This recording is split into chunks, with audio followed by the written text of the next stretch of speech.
மதச்சார்பற்ற முற்போக்கு கூட்டணியின் வேட்பாளர்களை ஆதரித்து நடைபெறக்கூடிய பிரச்சார பொதுக்கூட்டத்திற்கு தலைமையேற்று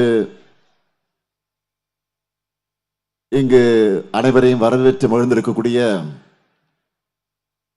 ராணிப்பேட்டை மாவட்ட கழகத்தினுடைய செயலாளர் மாண்புமிகு அமைச்சர் காந்தி அவர்களே,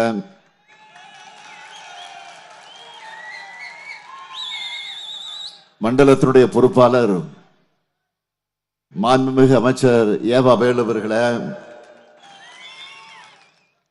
நாடாளுமன்ற உறுப்பினர் நம்முடைய மதிப்பிற்குரிய திராவிட ஆழ்வார் ஜெகத்ரட்சகன் அவர்களே, தோழமை கட்சிகளை சார்ந்திருக்கக்கூடிய மாவட்ட கழகத்தினுடைய செயலாளர்களே, பொறுப்பாளர்களே, தலைமை கழக நிர்வாகிகளே, மதச்சார்பற்ற முற்போக்கு கூட்டணியில் இடம்பெற்றுள்ள தோழமை கட்சியை சார்ந்த செயல் வீரர்களே, தலைமை கழக நிர்வாகிகளே, கழகத்தின் பல்வேறு அணிகளை சார்ந்திருக்கக்கூடிய அமைப்பாளர்களே, துணை அமைப்பாளர்களே, பத்திரிகை மற்றும் ஊடகத்துறை சார்ந்த நண்பர்களே, பெரியோர்களே, தாய்மார்களே, வணக்கத்திற்குரிய வாக்காளர் பெருமக்களே, என் உயிரோடு கலந்திருக்கக்கூடிய தலைவர் கலைஞர் அவர்களின் உயிரினும் உயிரான அன்பு உடன்பிறப்புகளே, உங்கள் அனைவருக்கும் என்னுடைய அன்பான வணக்கம். இராணுவ பேட்டையா இருந்த ராணிப்பேட்டைக்கு நான் வந்திருக்கிறேன். ஆற்காடு சீரக சம்பா பிரியாணி,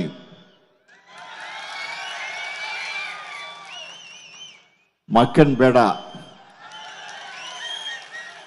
என நவாப்களின் உணவு வகைகளுக்கு பெயர் பெற்ற ஆற்காடு அமைஞ்சிருக்கக்கூடிய மாவட்டத்திற்கு வந்திருக்கிறேன். தக்கோலம் ஆற்காடுன்னு நிறைய பேர்களை பார்த்த மண் இந்த மண். அப்படிப்பட்ட மண்ணிலிருந்து 2026 ஜனநாயக போர்ல டெல்லி அணியை வீழ்த்தி தமிழ்நாடு அணி வெற்றி பெற உங்க ஆதரவை கேட்டு நான் வந்திருக்கிறேன். சாதாரண பகுதியா இது? ஆங்கிலேயர்கள் ஆட்சி காலத்தில் சென்னை மாகாணத்தினுடைய முதல் நகராட்சியா உருவாக்கப்பட்ட வாலாஜாப்பேட்டை இங்கதான் இருக்கு. அது மட்டுமா, தென்னிந்தியாவினுடைய முதல் ரயில் சேவையும் சென்னை ராயபுரத்தில் இருந்து அம்மூர் வாலாஜா சாலைக்குத்தான் விடப்பட்டுச்சு.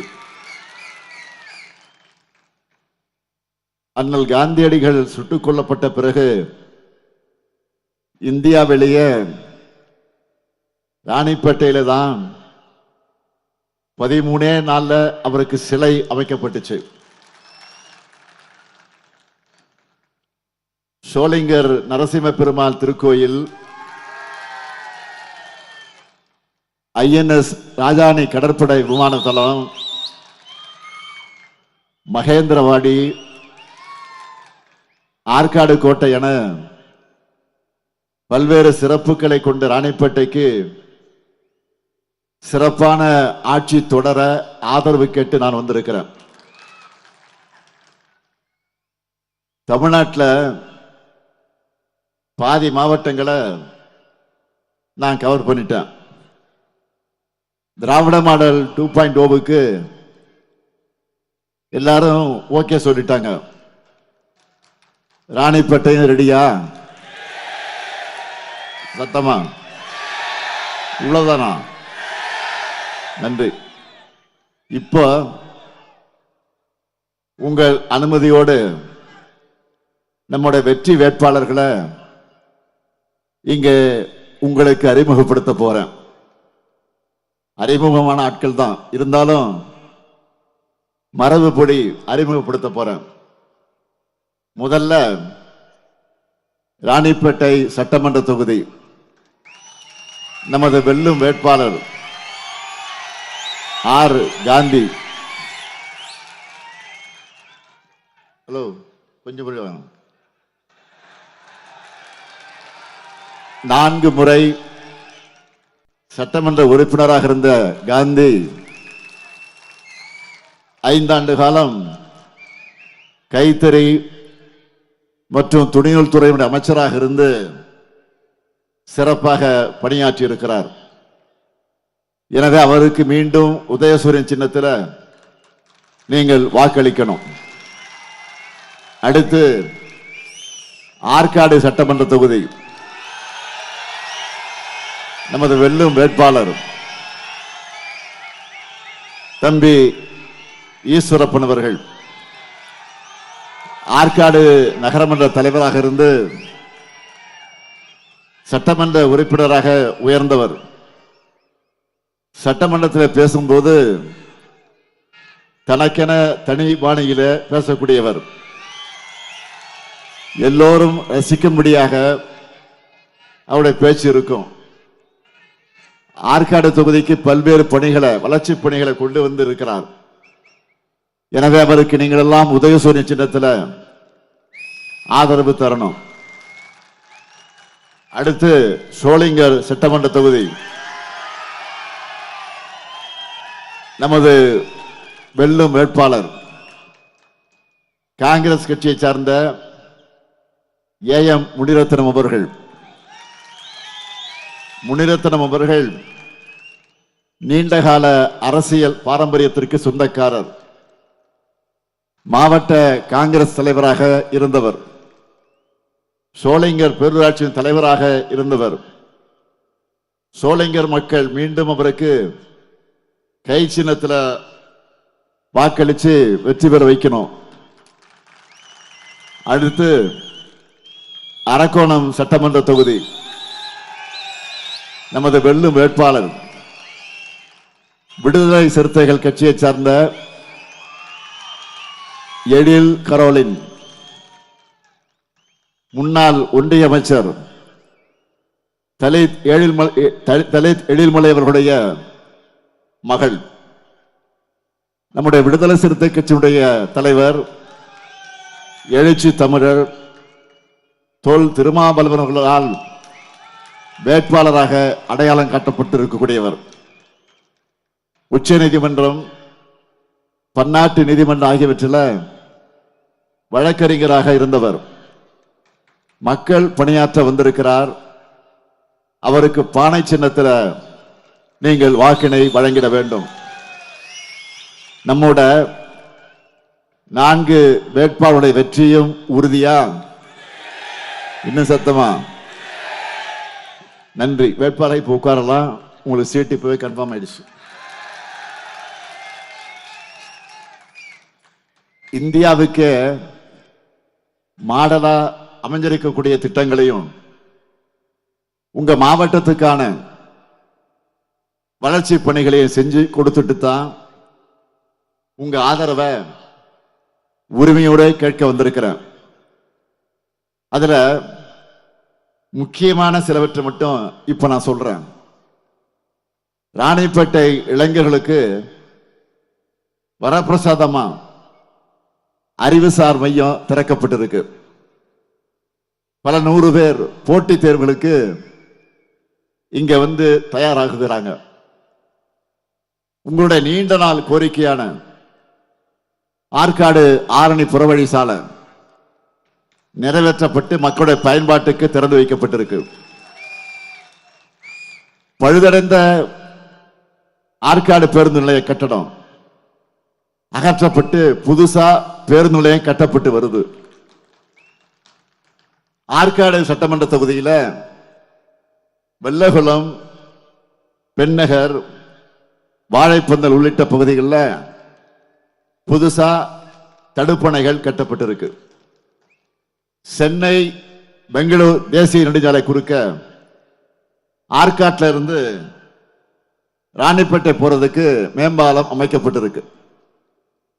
ஆற்காடு சட்டமன்ற தொகுதியில் பல்வேறு இடங்கள்ல பூங்காக்கள், உடற்பயிற்சி மையங்கள், சாலை விரிவாக்கம், தெருவிளக்குகள், புதிய கால்வாய்கள் உள்ளிட்ட பல்வேறு அடிப்படை வசதிகள் செஞ்சு தரப்பட்டிருக்கு. ஆற்காடு தொகுதியில் நிறைய ஏரிகளை சீரமைச்சிருக்கிறோம். ராணிப்பேட்டை மற்றும் சோளிங்கர்ல புதிய பேருந்து நிலையம் கட்டப்பட்டு வருது. ராணிப்பேட்டை வாரை சந்த வணிக வளாகம் கட்டப்பட்டு இருக்கு. மேல் விசாரத்தில் மேம்படுத்தப்பட்ட ஆரம்ப சுகாதார நிலைய கட்டணம், வாலாஜாப்பேட்டை திமிரியில புதிய பேருந்து நிலையம் திறக்கப்பட்டிருக்கு. ராணிப்பேட்டையில பணிபுரியும் பெண்களுக்காக தோழி மகளிர் விடுதிய திறந்து வச்சிருக்கிறேன். பேரூராட்சியாக இருந்த சோளிங்கர் நகராட்சியாக தரம் உயர்வு. சோளிங்கர் புதிய பேருந்து நிலைய பணிகள் நிறைவு பெற்றிருக்கு. சோளிங்கர் மேல் வெங்கடாபுரம் அரசு கலை மற்றும் அறிவியல் கல்லூரியில புதிய கட்டணம். பாலாறு அணைக்கட்டுக்கு 200 கோடி ரூபாயில புனரமைக்கப்பட்டிருக்கு. பாலாஜா அறிஞரண்ணா அரசு மகளிர் கல்லூரியில கூடுதல் கட்டணம். மேல்பாக்கத்தில் பழங்குடியினருக்காக 41 குடியிருப்புகள் திறக்கப்பட்டிருக்கு. இது எல்லாத்துக்கும் மேல கடந்த மாதம் பிப்ரவரி மாதம் பணப்பாக்க சிப்காட்ல 5000 பேருக்கு வேலை வாய்ப்பு தரக்கூடிய Tata Motors Jaguar land rover நவீன வாகன உற்பத்தி தொழிற்சாலையை தொடங்கி வச்சேன். தொடங்கி மட்டும் அமைச்சேன். அங்கு தயாரிக்கப்பட்ட முதல் ரேஞ்ச் ரோவர் கார்ல டாடா குழுமத்துடைய தலைவர் அவர்களை பக்கத்தில் உட்கார வச்சு நானே கார் ஓட்டி இருக்கிறேன். பாத்தீங்களா? அதெல்லாம் இந்த தொழிற்சாலை வந்ததால உலகமே இன்னைக்கு ராணிப்பேட்டைய உற்று நோக்க தொடங்கி இருக்கு. அது மட்டுமா, பணப்பாக்க சிப்காட்ல 25000 பேருக்கு வேலை வாய்ப்பு அளிக்கும் தைவான் கம்பெனியோட காலனி தொழிற்சாலைக்கு அடிக்கல் நாட்டினேன். இதுல ஒரு சிறப்பு அம்சம் என்னன்னா, 85 விழுக்காடு கிராமப்புற பெண்களுக்குத்தான் இங்க வேலை கிடைக்க போகுது. இப்படி ராணிப்பேட்டையோட தொழில் வளர்ச்சி, கல்வி வளர்ச்சி, உட்கட்டமைப்பு வசதிக்காக பார்த்து பார்த்து திட்டங்களை செஞ்சு கொடுத்திருக்கிறோம். தமிழ்நாட்டில் உள்ள ஒவ்வொரு தொகுதிக்கும் இது போல நிறைவேற்றப்பட்ட திட்டங்களை சொல்லித்தான் இன்றைக்கு வாக்குகளை கேட்டுக் கொண்டிருக்கிறோம். இப்படி ஒவ்வொரு மாவட்டத்தையும் வளர்த்த காரணத்தால் தான் ஒட்டுமொத்த தமிழ்நாடு இன்றைக்கு வளர்ந்திருக்கு. அது எப்படி? ஒன்றிய பாஜக அரசு தயவு இல்லாமலேயே இந்த அளவுக்கு வளர்ந்திருக்கிறோம். பாஜக அரசு பல ஆயிரம் கோடிகள் வாரி வழங்கியும் அவங்க ஆட்சி செய்கிற மாநிலங்களால இந்த வளர்ச்சியை காமிக்க முடியல. நம்ம வீடுகள்ல ஒரு பழமொழி சொல்லுவாங்க, என்னன்னா படிக்கிற பிள்ளை எங்க இருந்தாலும் படிக்கும் அப்படின்னு சொல்லுவாங்க. அது போல திறமை இருந்தா தடைகளை மீறியும் சாதிக்கலாம் என்பதற்கு திராவிட மாடல் சிறந்த எடுத்துக்காட்டாக என்று விளங்குகிறது. தமிழ்நாடு வளர்ந்தா அது இந்தியாவுக்கு தானே வளர்ச்சி என்று பாஜக நினைச்சு பார்க்கல. அந்த அளவுக்கு நம்ம மேல, நம்முடைய வளர்ச்சி மேல பொறாம. தமிழர்களுடைய அடையாளமே தமிழ், நம்முடைய தாய்மொழி தான். தமிழர், தமிழ்நாடு, இப்படி நம்முடைய இனம், நம்ம வாழுற மாநிலம் என எல்லாமே மொழியை அடிப்படையாக கொண்டதுதான். அப்படிப்பட்ட மொழியை அழிச்சிட்டா தமிழர்களை ஈஸியாக அடிமைப்படுத்திடலாம். தமிழர் பண்பாட்டை அழிச்சிடலாம்னு அவங்க நினைக்கிறாங்க. அதனாலதான் செம்மொழி தமிழ் அழிக்க மும்மொழி திட்டம் கொண்டு வந்தே தீர்வோன்னு அடம் பிடிக்கிறாங்க, அராஜகம் பண்றாங்க. ஒன்றிய அரசோட 2000 கோடி ரூபாய் கல்வி நிதி வேணும்னா இந்திய படிச்சாகணும் என்று கட்டாயப்படுத்துறாங்க. 2000 கோடிக்காக தமிழர்களுடைய சுயமரியாதைய அடமானம் வைக்க நான் ஒன்னும் காலில் விழுந்து பதவி வாங்கின பழனிசாமி இல்ல. விசாவுக்கு அசராம எதிர்த்து நின்ற முத்துவேல் கருணாநிதி ஸ்டாலின் தான் உங்கள் முன்னாள் இருக்கிறேன். மிசாவுக்கே பயப்படாதவன் அமித்ஷாவுக்கா பயப்படுவேன்? நான் மக்களை சந்திச்சு மக்களால் தேர்ந்தெடுக்கப்பட்டிருக்கக்கூடிய முதலமைச்சர். அதனால என்னுடைய விசுவாசம் என்னைக்குமே தமிழ்நாட்டு மக்களுக்கு தான். மாநில உரிமையை அடகு வச்சு பதவிகளை நீடிக்கணும்னா அப்படி ஒரு பதவியே வேணாம்னு சொல்லி நெருக்கடி காலத்தில் ஆட்சி இழந்த கலைஞரின் கொள்கை வாரிசுகள் நாங்கள். நம்முடைய உரிமை முழக்கம் தமிழ்நாட்டில் மட்டும் இல்ல, டெல்லி நாடாளுமன்றத்திலே இன்றைக்கு ஓங்கி ஒலிக்குது. இந்தியாவில் இருக்க மற்ற மாநிலங்களை சேர்ந்த உறுப்பினர்களும் நம்மை பார்த்து மாநில உரிமைகளுக்காக குரல் கொடுக்க தொடங்கிட்டாங்க. அதனால்தான் இவங்களை இப்படியே விட்டு வைக்க கூடாதுன்னு தொகுதி மறுவரைய கையில் எடுத்திருக்கு பிஜேபி. நாட்டில் எவ்வளவோ பிரச்சனைகள் இருக்கு. சமைக்க சிலிண்டர் இல்லாம குடும்பங்களும் ஓட்டர்களும் திண்டாடிட்டு இருக்காங்க. ஆட்டோ ஓட்டுநர் வண்டி ஓட்ட கேஸ் கிடைக்காம தவிக்கிறாங்க, புலம்புறாங்க.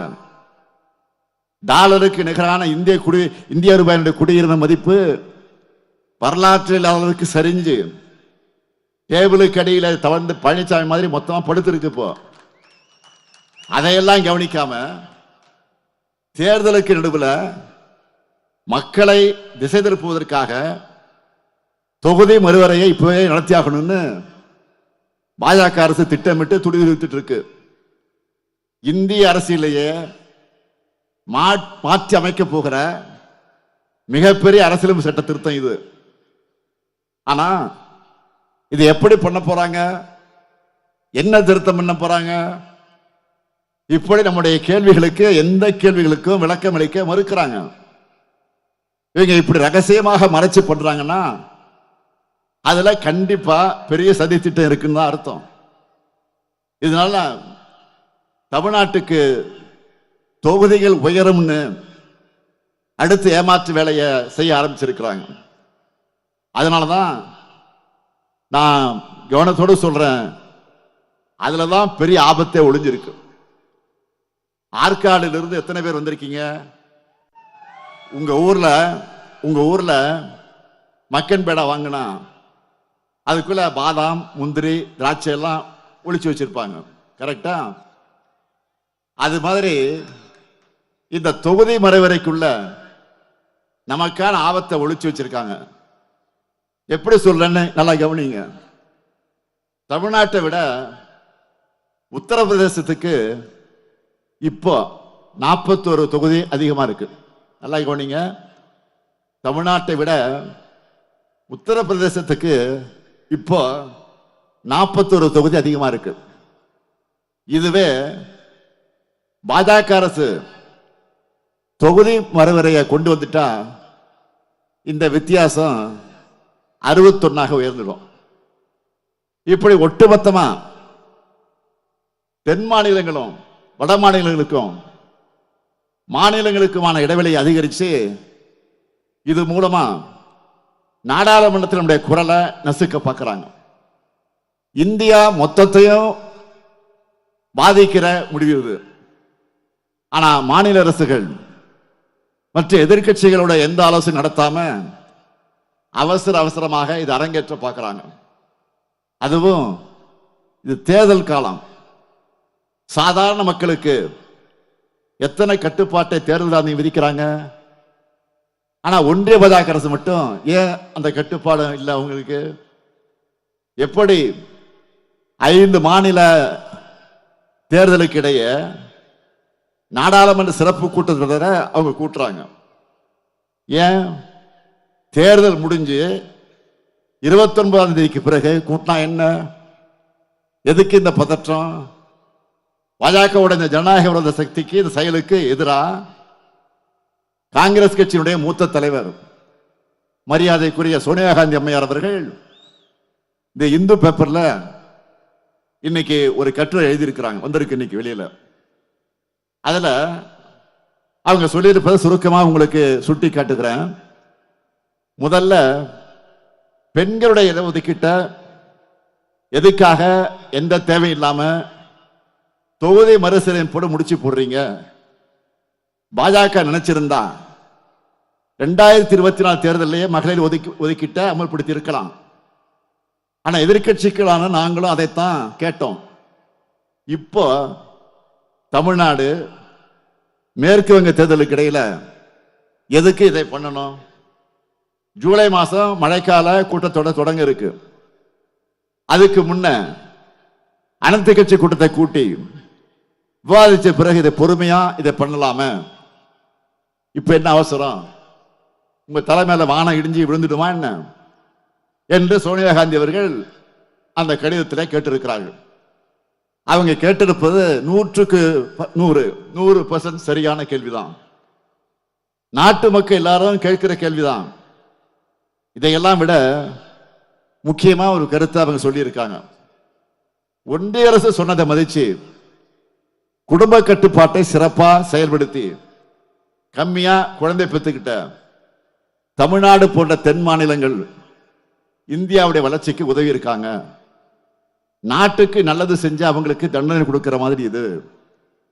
தொகுதி மறுவரை என்கிற பேர்ல அவங்களுடைய நாடாளுமன்ற வலிமைய, அரசியல் வலிமைய குறைக்க கூடாது என்று அழுத்தமாக அவங்க சொல்லியிருக்காங்க.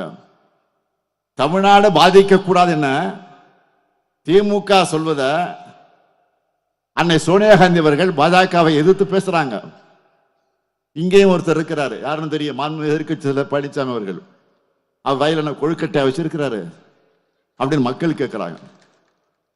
அம்மையார் ஜெயலலிதா அவர்களோட நமக்கு 1000 அரசியல் விமர்சனங்கள், கருத்து வேறுபாடுகள் இருக்கலாம்.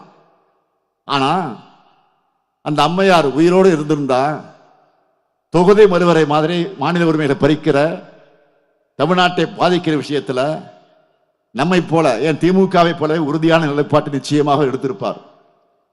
அதுக்கு உதாரணம் சொல்லணும்னா ஜிஎஸ்டி, நீட் போன்றவற்றை அவர் கடுமையாக எதிர்த்தார். ஏன் ஒரு வார்த்தை சொன்னார, குஜராத் மோடியா இந்த லேடியான்னு கேள்வி எழுப்பினார். இன்னைக்கு அவருடைய அதிமுக நிலைமை என்ன பாருங்க. தமிழ்நாட்டுடைய பிரதான எதிர்க்கட்சி, தமிழ்நாட்டுடைய வாழ்வாதார பிரச்சனைகள் கூட பாஜகவை எதிர்த்து குரல் கொடுக்க முடியாம இருக்கு.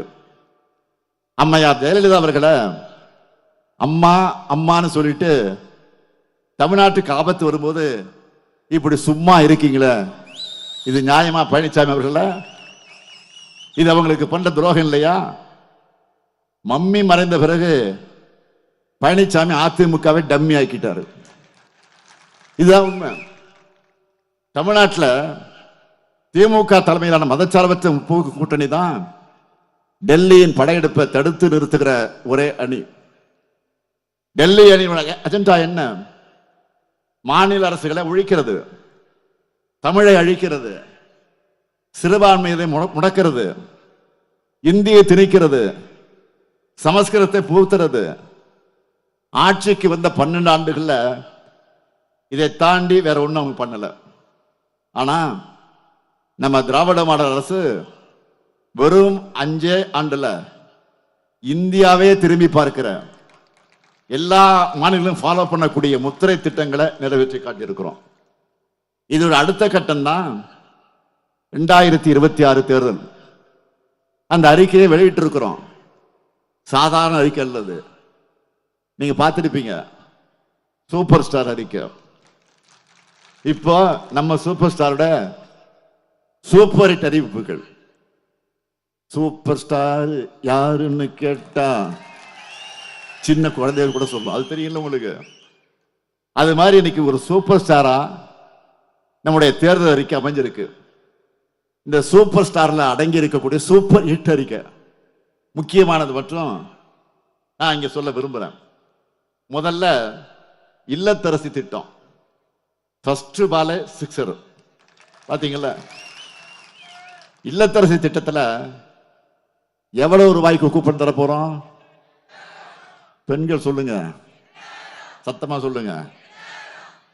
இந்த கூப்பனை வச்சு உங்களுக்கு தேவைப்படுகிற வீட்டுக்கு உபயோகப்படக்கூடிய அந்த பொருளை புதுசாகவும் வாங்கிக்கலாம், இல்லைன்னா பழைய பொருளை எக்ஸ்சேஞ்ச் பண்ணியும் வாங்கிக்கலாம். உங்களுக்கு பிடிச்ச கடையில், உங்களுக்கு பிடிச்ச கம்பெனியில் நீங்க வாங்கிக்கலாம். என்னென்ன பொருட்கள்? Washing machine, fridge, TV, grinder, mixie, microwave அவன், இண்டக்ஷன் ஸ்டவ். இதில் எதை வாங்க வேண்டுமானாலும் இப்போவே நீங்கள் வாங்கிக்கலாம். ஆனால் இப்போவே பெண்கள்லாம், நம்ம பெண்கள்லாம் என்ன வாங்கலாம் அப்படின்னு பேச ஆரம்பிச்சுட்டாங்க, டிஸ்கஸ் பண்ண ஆரம்பிச்சிட்டாங்க. ஆனால் ஒன்று, இதை பற்றி என்ன வாங்கலாம் வீட்டுக்காரெல்லாம் போய் கேட்டுறாதீங்க. ஏதாவது ஒன்று சொல்லி கன்ஃபியூஸ் பண்ணி விட்டுருவாங்க. உங்கள் சாய்ஸ் இது. ஏதாவது பிரச்சனை பண்ணாங்கன்னா சொல்லுங்க, அண்ணன்ட்ட சொல்லிட்டு சொல்லுங்க, வேற ஒன்றும் சொல்லாதீங்க. இது முழுக்க முழுக்க உங்களுக்காக, மகளிருக்காக நான் கொண்டு வந்திருக்கக்கூடிய திட்டம். நீங்க தான், பெண்கள் தான் டிசைட் பண்ணணும். எப்படி தலைவர் கலைஞர் அவர்கள் சொன்னபடியே கலர் டிவியும் கேஸ் அடுப்பையும் கொடுத்தாரோ, அவருடைய மகனான நானும் சொன்னபடியே இல்லத்தரசி திட்டத்தை நிறைவேற்றுவேன். அடுத்த வாக்குறுதி உரிமை தொகை. இப்ப மாசம் 1000 ரூபாய்னு 1,31,00,000 சகோதரிகள் பெற்றுட்டு இருக்கீங்க. கலைஞர் மகளிர் உரிமை தொகை. திராவிட மாடல் 2.0 ஆட்சியில இனி மாசம் எவ்வளவு? 2000. இப்பவே பெண்கள் எல்லாம் கணக்கு போட ஆரம்பிச்சிட்டாங்க. என்ன கணக்கு? பொங்கலுக்கு முன்னாடி சொல்லிட்டு 3000, சொல்லிட்டு 3000, பிப்ரவரியில சொல்லாமலே 5000 இல்லையா? சொல்லிட்டு 3000, சொல்லாமலே 5000, ஆக மொத்தம் 8000. அடுத்து இல்லத்தரசி கூப்பன்ல 8000. 8 + 8 உதயசூரியனுக்கு தான் இங்க ஓட்டு. என பெண்கள்லாம் முடிவு பண்ணிட்டாங்க. அதனால நம்ம வெற்றியே இந்த முறை யாரும் எட்டாத உயரத்துக்கு போக போகுது. இது மட்டும் இல்ல, கல்லூரிக்கு போகிற மாணவர்களுக்கு மாதம் 1000 ரூபாய் வழங்குகிற புதுமை பெண் தமிழ் புதல்வன், அந்த உதவித்தொகை 1500 ரூபாயாக உயர்த்தி வழங்கப்படும். ஏற்கனவே 1000, இப்ப 500 உயர்த்தி 1500. மேலும் முதியோர், மாற்றுத்திறனாளிகள், ஆதரவற்ற பெண்கள் என எல்லா உதவி தொகைகளும் இனி 2 மடங்கா வழங்க போறோம். நெல் கொள்முதல் விலை குவிண்டால் ஒன்றுக்கு 3500 ரூபாயாக உயர்த்தி வழங்கப்படும். கரும்பு கொள்முதல் விலை டன் ஒன்றுக்கு 4500 ரூபாயாக உயர்த்தி வழங்கப்படும். பால் கொள்முதல் விலை லிட்டர் ஒன்றுக்கு 5 ரூபாய் உயர்த்தி வழங்கப்படும். அடுத்த 5 ஆண்டுகள்ல 10,000 புதிய பேருந்துகள் இயக்கப்படும். காலை உணவு திட்டம் 5ஆம் வகுப்பு தான் கொடுத்துட்டு இருந்தோம்.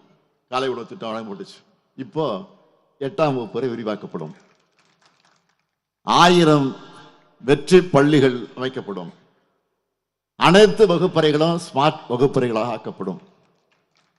அடுத்த 5 வருஷத்துல 35 லட்சம் கல்லூரி மாணவர்களுக்கு லேப்டாப் வழங்க போறோம். கலைஞர் கனவு இல்லம் உள்ளிட்ட திட்டங்கள் மூலமா 10 லட்சம் ஏழைகளுக்கு வீடுகளை கட்டித்தர போறோம். தொழிற்சாலைகள் அதிகம் இருக்கக்கூடிய நகரங்கள்ல பெண்கள் வேலைக்கு செல்வதை எளிதாக்க குழந்தைகள் காப்பகங்களை உருவாக்க போறோம். மகளிர் சுய உதவிக்குழு பெண்கள் ஷேர் ஆட்டோ வாங்க மானியத்தோடு கூடிய வங்கி கடன் பெற்றுத்தரப்படும். பிசினஸ் மேன் மாதிரி, பிசினஸ் மேன் சொல்றோம்ல, அது மாதிரி பிசினஸ் உமன்கள் உருவாக்க போறோம். சுய உதவிக்குழு பெண்கள் தொழில் தொடங்க எந்த ஷூரிட்டி இல்லாம 5 லட்சம் ரூபாய் மானியத்தோடு கூடிய கடன். பிசி, எம்பிசி, சீர்வரவினர், சிறுபான்மையினர் ஆகியோருக்கு தொழில் தொடங்க கடன் பெறும் உச்சவரம்பு 30 லட்சம் ரூபாய் உயர்த்தப்படும். நெசவாளர்கள் நிறைய இருக்கக்கூடிய மாவட்டம் இது.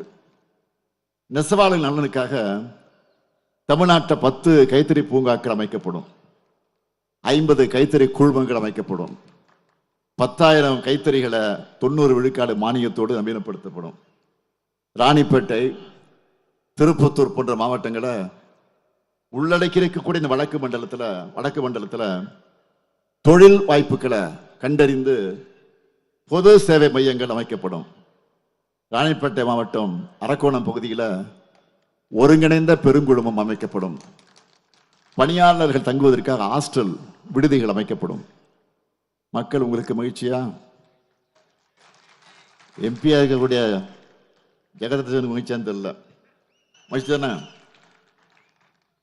இப்ப நான் சொன்ன வாக்குறுதிகள்லாம் நிறைவேறி வட மாவட்டங்கள் தற்போது கண்டு வரக்கூடிய முன்னேற்றம் தொடர, தமிழ்நாடு மென்மேலும் வளர, அரசியல் வெறுப்பின்றி அனைத்துக்கும் அப்பாற்பட்டு நீங்க எல்லாரும் மதச்சார்பற்ற முற்போக்கு கூட்டணிக்குத்தான் வாக்களிக்கணும். தமிழ்நாடா டெல்லியா என்ற இந்த ஜனநாயக போர்ல தமிழ்நாடு அணிதான் வெல்லணும். ஏதோ நான் முதலமைச்சராகவோ அல்லது ஒரு 30 பேர் அமைச்சராகவோ நம்முடைய கூட்டணிகளே 200 பேர் எம்எல்ஏ ஆகவோ இதை நான் சொல்லல. தமிழ்நாட்டை காக்க கழகம்தான் மீண்டும் ஆட்சி அமைக்கும். 7வது முறையும் நாம தான். ஏன் இனி எப்பவுமே நாம தான் என்ற நிலையை உருவாக்கணும். அதுக்கு ராணிப்பேட்டை தொகுதியில காந்தி அவர்களுக்கும், ஆற்காடு தொகுதியில ஈஸ்வரப்பன் அவர்களுக்கும் உதயசூரிய சின்னத்தில் வாக்களிக்கணும். அதே போல சோளிங்க தொகுதியில அன்புக்குரிய என்னுடைய அருமை சகோதரர் ராகுல் காந்தியுடைய அன்பை பெற்ற காங்கிரஸ் கட்சியின் வேட்பாளர் முனிரத்னம் அவர்களுக்கு கை சின்னத்தில் வாக்களிக்கணும். அரக்கோணம் தொகுதியில அருமை சகோதரர் தொல் திருமாவர்களை ஆதரவு பெற்ற விடுதலை சிறுத்தை கட்சியை சார்ந்த வேட்பாளர் எழில் கரோலின் அவர்களுக்கு பானை சின்னத்தில் வாக்களிக்கணும். அமையவிருக்கக்கூடிய திராவிட மாடல் 2.0 ஆட்சியில எங்க சாதனைகளை நாங்களே முறியடிக்கும் வகையிலான ஆட்சியை நாங்கள் வழங்குவோம். நாடு வளம் பெற, நல்லாட்சி தொடர்ந்திட ஆதரிப்பேர் மதச்சார்பற்ற முற்போக்கு கூட்டணி வேட்பாளர்களை வெல்வோம். ஒன்றாக வெல்வோம், வெல்வோம், வெல்வோம், வெல்வோம். நன்றி, வணக்கம்.